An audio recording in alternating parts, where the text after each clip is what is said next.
Écoutez bien les gars, Rafinha critique la Coupe du Monde des clubs. Personne n'a demandé aux joueurs s'ils étaient d'accord avec les dates de cette compétition. En tant que joueur d'un club européen, je me dis qu'on est censé être en vacances, non? C'est compliqué pour nous de devoir renoncer à nos vacances, nous y avons droit. Tout le monde mérite à au moins 3 semaines ou un mois de vacances. Beaucoup de ceux qui sont au mondial n'y auront pas le droit. Ok. Qui va oser me dire droit dans les yeux qu'il a tort? Je sais ce que vous allez vous dire. Mais non, mais en fait, il a la haine parce que lui, il joue pas la Coupe du Monde des clubs, parce que son Barça, il est pas dans la Coupe du Monde des clubs. Un joueur qui joue à la Coupe du Monde des clubs, j'imagine, je pense, qu'il doit y avoir une clause un peu bizarre qui fait que, enfin, pas bizarre, non, c'est une clause qui fait que ils ne peuvent pas parler de ça, ils peuvent pas dire et se plaindre, etc. Surtout que ça rapporte gros à leur club. Peut-être, j'imagine, qu'ils n'ont pas le droit d'en parler. Si eux n'ont pas le droit d'en parler, eh ben, ceux qui ne jouent pas peuvent en parler, comme Rafinha. Mais ceux qui jouent pas et qui en parlent, on va leur dire que c'est des rageux, parce qu'ils sont pas dans la compétition, donc ils ont la haine. Mais la vérité, la vraie, les gars, c'est que c'est une vraie dinguerie. Les mecs, ils ont un mois de vacances, 3 semaines, un mois de vacances, peu importe. Et ils y ont pas le droit. Ils y ont pas le droit parce qu'ils doivent faire une compétition de neuil. Puis franchement, c'est une compétition de neuil, les gars. Même encore maintenant, on la prend pas au sérieux. J'ai juste l'impression que c'est un tournoi de pré-saison. Tu vois, les tournois de pré-saison qu'il y avait, qu'il y a tout le temps d'ailleurs, et ben c'est ça, mais en un peu plus sophistiqué, en un peu mieux et en un peu plus tôt. Et je sais, beaucoup ils vont dire ouais, mais ils sont surpayés, s'ils veulent pas jouer, et ben qu'ils laissent leur place, il y en a d'autres qui veulent. Si on veut voir les gars du vrai football, de la qualité du haut niveau, il faut qu'on laisse les joueurs se reposer. Parce que oui, c'est facile de leur dire ouais, enchaîner, enchaîner, enchaîner. Le problème c'est que c'est des humains, malgré tout. Tu vois, le niveau qu'ils ont, etc., ça reste des humains, des corps humains qui se fatiguent, qui se blessent.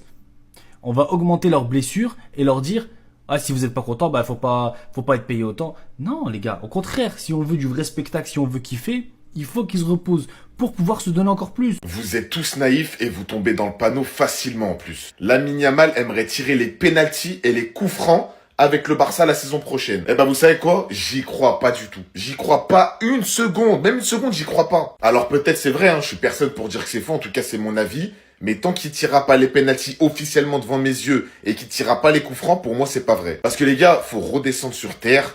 Il a 17 ans.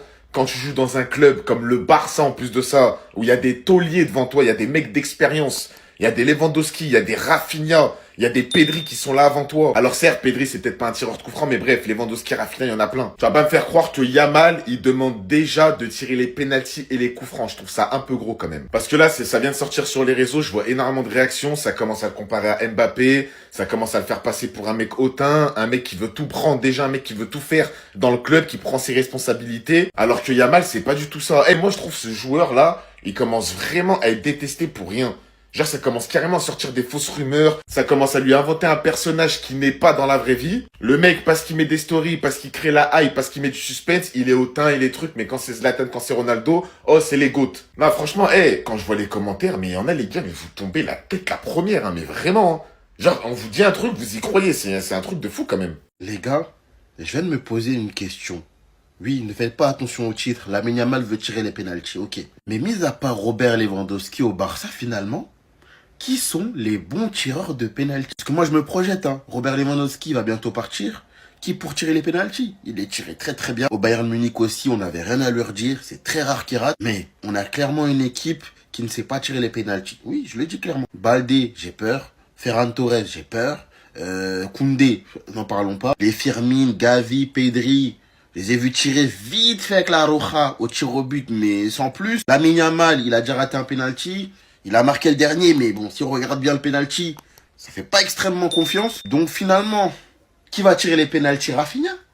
Ouais, Rafinha, je pense. C'est pas parce qu'on donne le numéro 10 à Lamine que c'est lui qui va tirer les penaltys également. Ça, c'est quand même une qualité qu'il faut qu'il travaille encore. Pour moi, il est pas apte à tirer à chaque fois. Après, avec une potentielle venue de Marcus Rashford, pourquoi pas? Je pense qu'il les tire mieux que les autres. C'est un attaquant. Voilà. À Man U, il en a tiré pas mal, donc pourquoi pas finalement? Qu'est-ce que vous en pensez, les gars? Les gars, on va arrêter de se voiler la face. Lamine Yamal a beaucoup plus été inspiré par quelqu'un comme Cristiano Ronaldo que Lionel Messi. Moi, je fais partie de ces supporters du Barça qui détestent pas Cristiano Ronaldo et je pense que c'est pareil pour Lamine Yamal. Lui, il est joueur, mais avant d'être joueur, c'est un fan, c'est un supporter comme nous. Faut pas se voiler la face. Lamine Yamal est beaucoup plus inspiré par Ronaldo que Messi. Ensuite, les gars, on va revenir sur ce moment. Je sais pas s'il y a des gens qui l'avaient remarqué. Surtout que j'avais fait une vidéo dessus.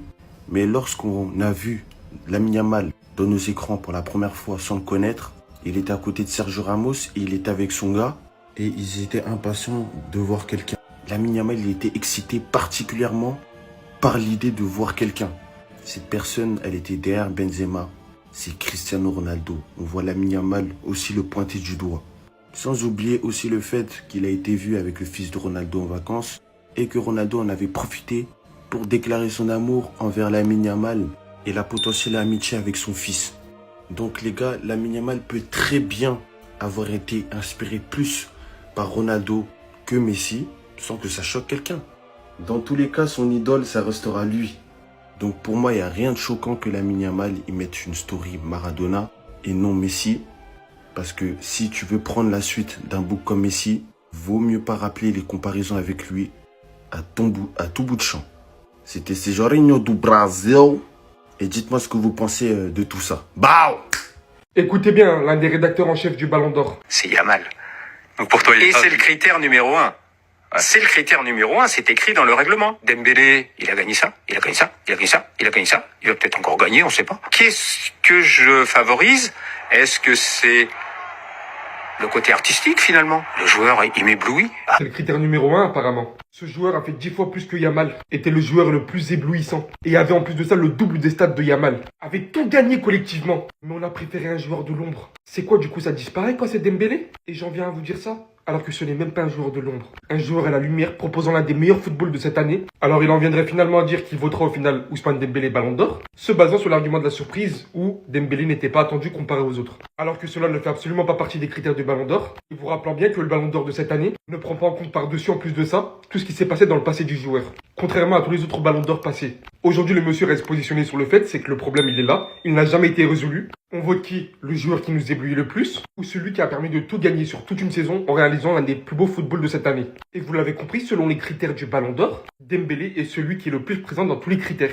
Tout comme Vinicius devait l'obtenir, Dembélé doit l'obtenir. Surtout si en plus de ça, il fait du sale ensuite pour le reste de la compétition. Gérard Reniers, l'ancien directeur de la rédaction de France Football, a donné une interview sur le Ballon d'Or et la moitié d'entre vous ne l'a pas compris. Dans une première vidéo, il revient sur le critère numéro 1 du Ballon d'Or, à savoir le côté éblouissant du joueur. Et dans cette vidéo, il explique que selon lui, Lamine Yamal est plus éblouissant qu'Ousmane Dembélé. Vous avez pris cette phrase et vous l'avez interprétée comme quoi il expliquait que Lamine Yamal méritait plus le Ballon d'Or qu'Ousmane Dembélé. Alors que lorsque le youtubeur Ali au Top lui pose la question selon lui qui mérite le Ballon d'Or cette saison, eh bien il explique qu'il y a 3 critères pour le Ballon d'Or et que si on additionne les 3 critères, celui qui le mérite le plus, c'est Ousmane Dembélé. Il n'a donc pas retourné sa veste ni changé de discours en fonction de la vidéo que vous avez vue, c'est simplement qu'une fois encore, vous n'écoutez pas les gens quand ils vous parlent. Je vous conseille d'aller regarder l'interview parce qu'il dit des choses très intéressantes. Il revient notamment sur les Ballons d'Or volés à Ribéry en 2013 et celui de Lewandowski en 2020. Il explique également pourquoi Zinedine Zidane n'a obtenu qu'un seul Ballon d'Or dans sa carrière. On le savait déjà, mais bon, cette fois-ci ça vient de quelqu'un de l'intérieur, donc forcément ça a plus de poids que de la part de simples fans. Il parle également aussi du système de vote et comment certains journalistes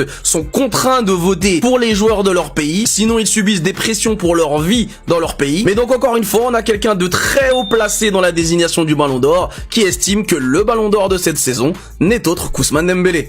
Le coach du FC Barcelone, Hansi Flick, fait la une aujourd'hui du journal Sport en ce dimanche 29 juin. Et c'est très clair les gars, Flick veut plus de signatures. Donc pour l'instant, il y en a une qui est officielle, c'est Juan Garcia. Une autre, c'est imminent bien sûr, c'est Nico Williams. Mais ça suffit pas bien sûr pour Hansi Flick, il veut encore des renforts sur ce mercato. Et on peut voir surtout les postes vraiment qu'il aimerait recruter. Donc Flick souhaite tout d'abord un nouveau arrière droit pour faire souffler de temps en temps Jules Koundé, lui amener de la concurrence et un attaquant, on va dire de second plan, on va dire un attaquant de super sub à Robert Lewandowski pour la saison prochaine.